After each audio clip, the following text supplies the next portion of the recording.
This is KGW News at Sunrise. I have had staff in the last week assaulted. I have had staff in their cars chased with people chasing after them with metal pipes. She's fed up that there is no sense of urgency to stop the crime plaguing Old Town. The director of Portland's Lansu Garden explains what it's doing to keep workers and visitors safe. Should a vaccine mandate for students be on the horizon in Portland? The school board discussed that issue last night. We'll dig in to see what they had to say. And today is not only Wednesday, today is National Coffee Day, my friends. Yes. Thank goodness. Woo! You're hearing from two of the coffee lovers here on the Sunrise Set this morning. And this is a live look at the Dutch Bros drive-thru in Sherwood, one of the most popular Dutch Bros spots in the metro area. Oh, they do make a yummy latte. But you know what? I'm clutching my little coffee mug, just hot French black coffee this morning. Shoot, I take my grandma's can of Folgers at this hour. I'm not picky. It's early. For how many years have you used that particular coffee mug? That's probably a couple. Okay. It's starting to peel a little bit, but it's mine. It's her baby. It is. I'm with you. I actually have a pot of Folgers at home, a can, in case I run out of what I normally drink. Can, yeah. It's a just in case can. Yeah, let's get you going. This should be a nice quiet day, a break from the rain. Again, I'm saying I almost feel guilty saying that because the rain is so needed. Now, with that said, we have rain on the radar. This is going to stay up to our north for the most part. There is a chance of a few showers along the coast, especially the north coast today and up towards Seattle. But otherwise, for Portland, it should be just nice and quiet. Right now, we're partly cloudy, 51 degrees outside. We expect cloudiness more than not throughout the day, and to the bus stop we go. 50 degrees out the door, about 60 at noon, and about 67. Light winds, some clouds up top, but not raining. That's your forecast. Very mellow. Thank you, Rod. Well, the Portland Public School District is considering a vaccine mandate for students. The school board discussed the possibility last night. They heard from public health officials, a pediatrician, and an emergency room doctor, all of whom supported getting more kids vaccinated. We know that coronaviruses in particular are very, very good at creating variants. They're fast at it. And so from a public health perspective and the longevity of this pandemic, the least number of people, whether they're little or big, getting infected and giving the virus a playground to create new variants is really important.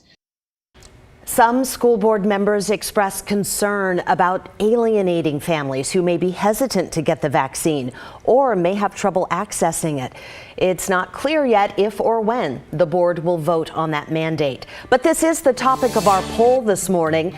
Do you think the COVID vaccine should be mandated for students who are eligible? Most of you, just over 69%, say yes, they should.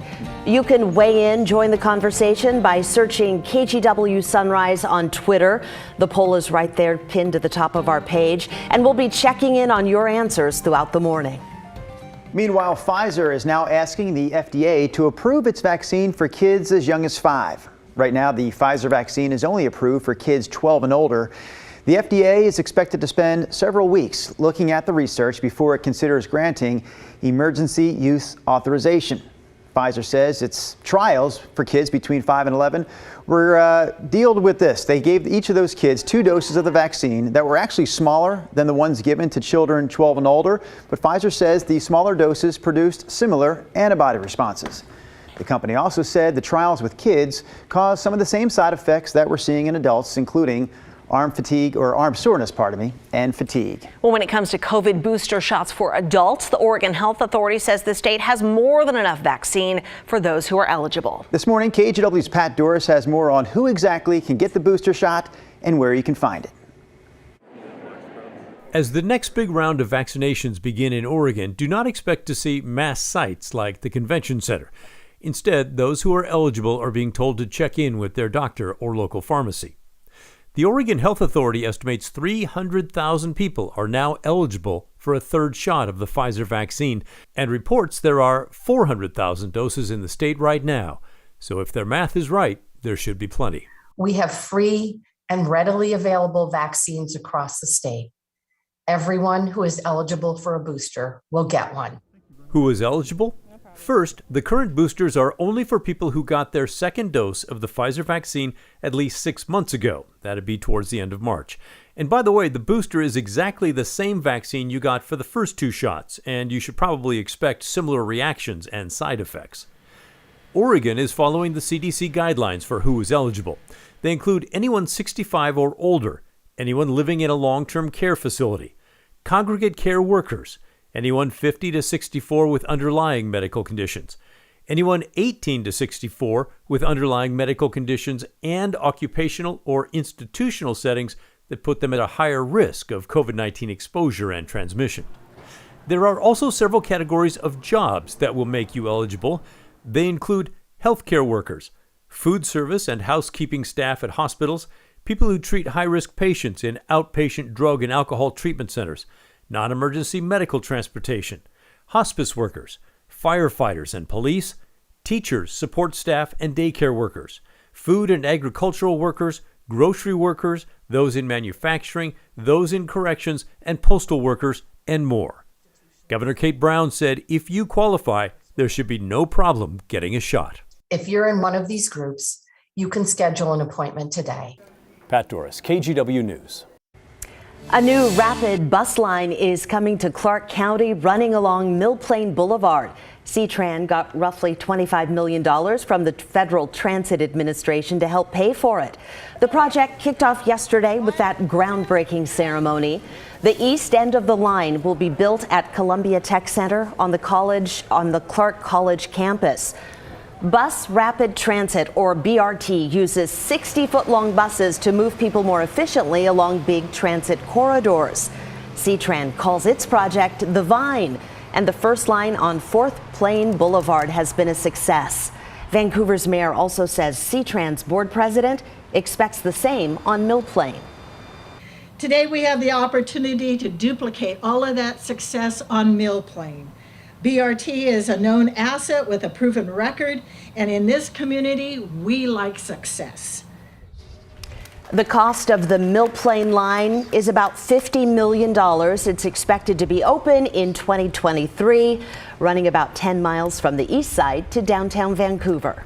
Meanwhile, TriMet also broke ground yesterday on a new project that will extend the Max Red Line. The Federal Transit Administration awarded TriMet nearly $100 million grant to help make it happen. The funds will allow the extension of the Red Line into Hillsborough to serve 10 more stops. It'll also help improve the tracks between the Gateway Transit Center and the airport. We want to talk about Portland's Old Town here for a moment because that area has been dealing with issues stemming from crime and homelessness for years now. And in the middle of Old Town is the Chinese Garden, which is supposed to be a peaceful space. But the people there, we're talking employees, volunteers, and visitors, have dealt with an ongoing cycle of threats to their safety. KGW's Dan Haggerty took a closer look at the situation there last night on The Story. The executive director of the Lansu Chinese Garden sent out a letter to everyone involved with the garden explaining what the situation is there and how dire it is. I have had staff in the last week assaulted. I have had staff in their cars chased with people chasing after them with metal pipes. We had somebody die on the streets right next to Lansu. We have had gunshots. All of this is too much to ignore and not address. We will do what is necessary for us to keep our staff, our visitors, and our volunteers safe. They've had to hire private security. They've already had to increase patrols of that security. They've been partnering with nonprofits to clean up the sidewalk. The city isn't doing it, they are. The workers have had to use a buddy system if they want to use public transit. They sent us some of the incident reports from the past few weeks. Things like this: a staff member was verbally threatened by a homeless woman.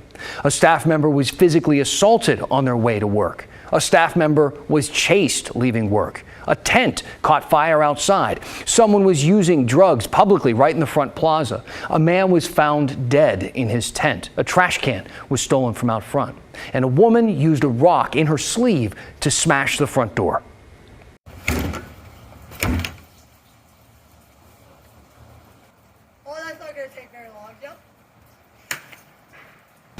Do you feel forgotten about by the people in this city?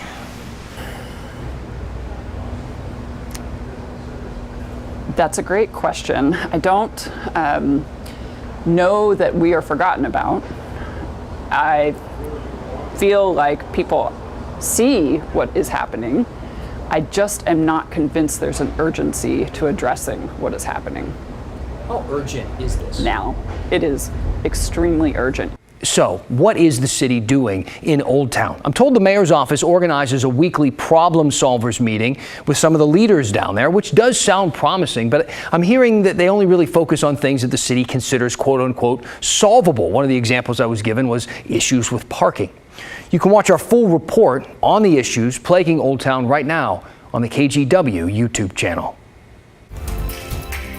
Well, scientists say here is yet another reason that we need to get a handle on climate change. This is tough stuff to hear. The journal Science predicted what a child born this year will live through compared to what their grandparents faced. It found on average there will be 7 times as many heat waves, twice as many wildfires, and almost 3 times as many droughts, crop failures, and flooded rivers. Experts say the outlook obviously is grim if the pace of global warming continues unchecked. Well, one way to help get things somewhat back in balance is to reduce the amount of carbon dioxide that we put into the air. Electric vehicles can help with that, but of course not everyone can afford an electric car. So Pacific Power has come up with an idea. The company is offering e-mobility grants to people and organizations in underserved or rural communities. North by Northeast Community Health Center is a primary care medical clinic dedicated to health equity for the Black community, and it also recently received one of these grants from Pacific Power. So now the clinic has an electric vehicle that it uses to offer COVID and blood pressure checks to people who might not otherwise get those checks. Super exciting. We've been dreaming for quite a few years about having a way to kind of get around in Portland and get out to more places where we can meet patients. And it's not just electric cars. The e-mobility grants are also helping people and organizations buy electric buses, bikes, and even tractors. Like that guy's tractor right there. Rob, would you like an electric tractor to kind of handle some of that farming you do there in your Clark County estate? I think it'd be cool to have one parked out front with a lawnmower attached underneath it. I don't need one that big, but I think it would be a statement of my ability to mow my lawn. What do you think, Drew? Here are the snow totals behind me on the ground anyway from Timberline Lodge. Reports are anywhere from 3 to 5 inches fell yesterday, and she's still on the ground. It's 29 up there this morning, by the way. Here's a look at the radar. You can see some rain moving up north towards Seattle. Rain chances today primarily limited here locally to the coast, especially the north coast, Clatsop County, for example, Tillamook County, and then also north up around Longview. Futurecast shows north and the coast just kind of playing with a shower or two around today. Here we are at 5 p.m., same story. We think we'll be dry in Portland and Salem. Now, tomorrow morning, we start the chance of showers, but most of what we get tomorrow will come with that band that comes with the front, and that'll be arriving in the afternoon. So between about 1 and 5 p.m. tomorrow, I think is when most of the rain will fall between Vancouver, Portland, and Salem. A little heftier than I was thinking. Could still be less than 1/10 of an inch, but we could get upwards of about 2/10 of an inch rain. Again, that's coming tomorrow. Temperatures outside right now. We are mainly dry across the entire region with a mix of clouds here on the west side and clear skies out east. You see the 20s in Burns and Baker City. Under the twinkling stars. The forecast for Salem, McMinnville, and Corvallis. Upper 60s today. We'll call it mostly cloudy. It's actually partly cloudy right now, but we think we're going to get more clouds as we go through the morning hours. Winds will be light. There's that shower chance up around Longview or Kelso, otherwise dry in Battleground and dry in Vancouver today. My 7-day numbers we talked about today and tomorrow. Friday, fog to sun. I've lowered my 80s into the 70s for the back half of the weekend, but still looks really great. Plenty of sun. 76 Saturday, 77 Sunday. Next weather system is Monday night into Tuesday of next week, and that's your forecast. All right, Rod, thank you. Many schools are finding themselves scrambling for staff well outside of the widespread bus driver shortage we've been telling you about. Coming up, schools in the Salem-Keizer district are coming up short finding substitutes to fill teaching gaps.